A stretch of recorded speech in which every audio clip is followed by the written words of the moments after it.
Okay, yo, I was just doing some laundry, and while I was doing laundry, I was like, scrolling, whatever, listening to some videos. I just heard one of the craziest stories I've ever heard in my life, and I was like, I have to share it with y'all. Hold on, give me a second.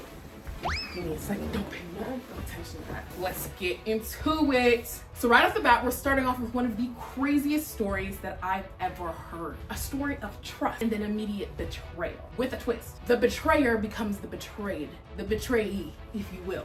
A young woman has come forward anonymously with a harrowing account, alleging that she requested a ride from a senior police officer due to being late for work. However, her trust was betrayed when the officer diverted from the planned route and took her near a construction site in the Fort Road area, where she was allegedly by him and another officer twice. Despite her courageous attempts to resist, she found herself overpowered by both officers. The young lady has also reported that one of the officers has threatened her by telling her she will be placed on the missing persons list, and he knows where she lives in All Saints and what time she goes and comes from her workplace. She wants the officers who may be reading this to know that she is HIV positive. Mic drop. Oh, how the tables have turned. Were you silent or were you silenced? So many questions. Because this was an anonymous story, I looked everywhere for more information regarding the original post, and I wasn't able to find anything. If anyone knows more about this specific story, please go ahead and leave some more information in the comment section down below. But according to my co-sources, and this is being assumed because of the areas mentioned, which was the All Saints and Fort Road, the story takes place in Antigua, which provides more context as to why the young woman was requesting a ride from a police officer, okay? Because I don't think that would happen here in the States. But here's the thing. When I first read this story, I was like, this is the perfect example of instant karma for the police officer who took advantage of that young woman. Question it, did she have HIV before the officers assaulted her? Because if she did, and they got it, then the get back was got. Those men are a bunch of foolish goats. They got what they deserve. Do not take what does not belong to you, oh, because now you have HIV, idiot. I don't mean to be crude, but a win is a win. No gives these vaccines. Now all three of them have to live with something they've done to each other. You're even Steven. Oh my God, look, what is that? The consequences of your own actions. I'm gonna read you guys some of my favorite comments. I smirked a little. Me too, not gonna lie. All the nurses better be side-eyeing any of the cops that come in. That Uno reversed real hard. Yep. The way I said, woo, like Ric Flair. This made me happy. I agree. On a more serious note though, in the event that she did in fact not previously have HIV, but contracted it after coming in contact with these men, scratch everything that I just said because I am truly sorry in that case. And I send my deepest condolences to anyone out there who has ever been a victim of SA. Hello and welcome back to my channel. I'm your host, Sister Rose Sadu. And guess what? It's Tuesday, so you know what that means. It's time for another episode of Toxicology Report. If you're not already subscribed to the channel, go ahead and hit that subscribe button and leave a like or a comment for more videos. But wait, that's not all. Y'all know I had to hit you with it 2 times. I got another story for you guys. I couldn't just leave you with the one. This one is just as crazy, if not crazier. This actually happened about 10 years ago, but I just recently came across it and I was like, if you don't know, now I know. So I want y'all to know so we can all suffer together. You know what I mean? Misery loves company. And I have to find out some dumb information or whatever, or not even. But just something that's crazy. Honestly, it's like tea, so I want to share. But anyways, the story goes, a man in Florida woke up with a headache only to discover his wife had shot him while he slept. He survived. So this was a little clip that I had seen, right? And then so I went to Google, and I typed in, a man got shot in the head by wife while asleep. And then I immediately found the story. So we're going to go ahead and read it together. I maybe shouldn't do it like that. Together. A Florida man woke up with a severe headache and asked his wife to drive him to a hospital where doctors found a bullet lodged behind his right ear. The nurse looked at him and said, these are my imaginary nurse glasses. It appears you've been shot. The Fort Pierce Tribune quoted St. Lucie County Sheriff Ken Mascara as saying, and he said, "No way." Yes. The man's wife, April Moylan, I'm guessing that's how it's pronounced, fled the emergency room when the bullet was discovered, but later told deputies she had accidentally shot her husband as he slept early on Tuesday. Now, forgive me, Miss Mullen, I'm no expert, but how do you accidentally unload a clip on somebody? Forgive me, you know what I mean? Like, I might just be ignorant, you know, stupid and idiot, imbecile. Like, I don't know anything. I'm just stupid. But, I'm pretty sure it takes quite a bit of work. Ma'am,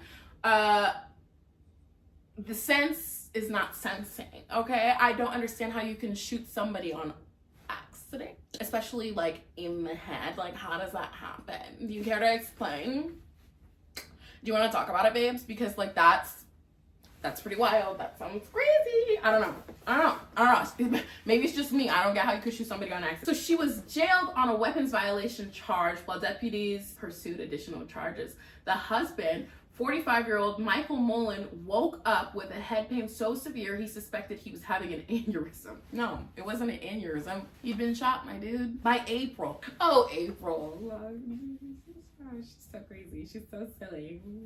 You know, she's a klutz, clearly. Police arrested the wife after obtaining a search warrant and finding a gun and bloody rags in the couple's home near the Atlantic coastal town of Port St. Lucie. The husband is in the hospital in stable condition.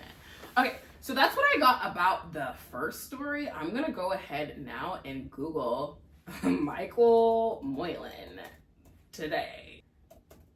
Some shit like this would happen in Florida. To be honest, another reason why I don't believe it is because why did you try to flee? Like, why are you running? Okay, like if you didn't do anything, then why are you running, babe? Like, I know, yeah. What are you doing? Can you imagine like waking up in the morning like, dang, like my head is just boom, boom, boom, like it's pounding. And you're like, dang, this is a gnarly headache. And then, I'm sorry, I shouldn't be using my California accent. It should be some like country, right? Because that's how they do it in Florida. Anyways, so imagine this country man waking up in the morning and just being like, dang, Suge, I got a headache. We need to head over to the hospital. And she's like, I know she had to be shaking in her boots at that point in time. She accidentally shot him.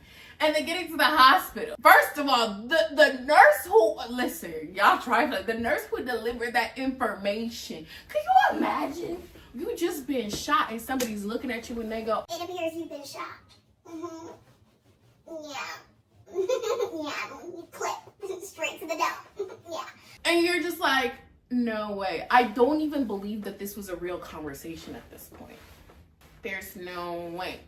Some more information, y'all. I'm reading some more news articles, and it said that, you know, same stuff. Michael had woke up in the morning with a headache. The couple went to the hospital where the bullet was discovered in the man's head. Investigators initially thought Mullen had been hit by a stray bullet, which I don't know. Listen, I don't want to be living in any areas where people be catching strays on the regular. So much so to the point where it's normalized. Like, yeah, he just caught a stray. He'll be all right. But later, they realized that the couple's story did not match up, Mascara said, or mascara, whatever one you want. The couple finally told authorities that April Mullen sleeps with a loaded .32 caliber revolver under her pillow. They said that when the burglar alarm sounded at 4 a.m.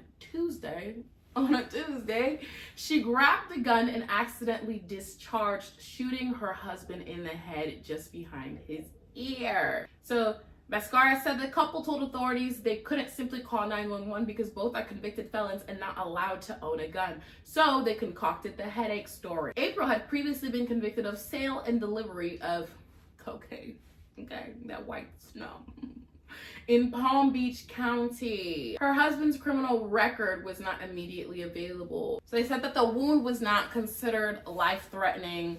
So, I mean, if anybody knows Michael, hey, Like, hope you're doing okay. And that's so funny. That's a little bit more believable. Like, okay, maybe she did do it on accident. The sense is starting to like sense or whatever. But I was really just thinking, like, in the beginning, she was literally just sitting there as one of those things where she was like,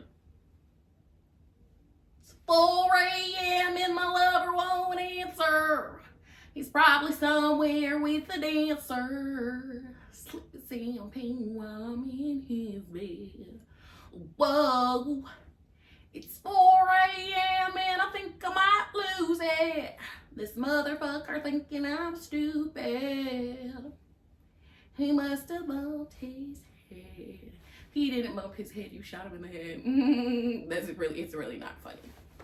It's really not funny, but this is for all my peeps who use, you know, humor as a coping mechanism.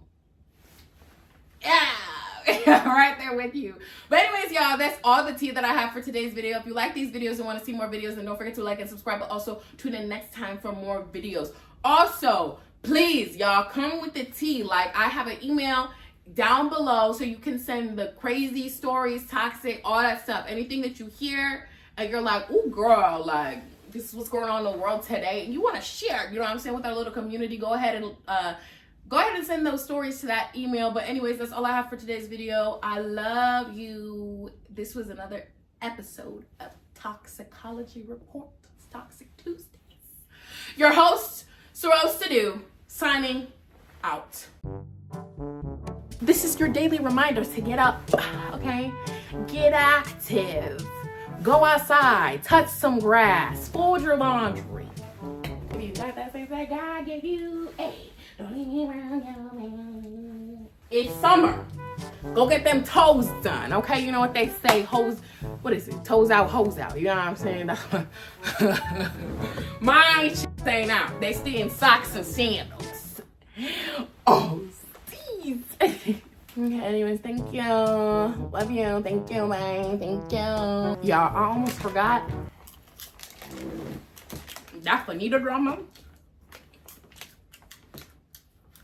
It got me like this. I was scrolling through TikTok. Just like this.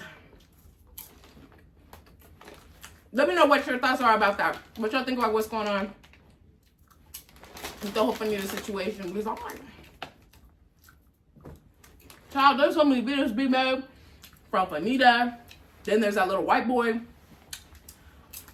And Denzel. And Mecca. And all that. Like, I'm not trying to gossip or anything, but like, the tea is tea. The tea is giving tea. You know, and it's hot. So many people got so many different takes on this. I'm gonna stop eating this popcorn, but so many people got so many different takes on this. And you know, me as somebody who's like currently going through a weight loss journey, I'm like, that's a lot. Let me know your thoughts and opinions on that. Thoughts. I put an emphasis on thought. But anyways, let me know your thoughts and opinions in the comment section down below. Okay. Yeah. Anyways, we'll have to say that. Go get you some popcorn. Go fold your laundry. Turn on some Bridgerton. Have a fantabulous day. Okay. Thank you. Love you. Bye. Come with me and you'll be in a world of your imagination. Oh, and you'll see into your imagination.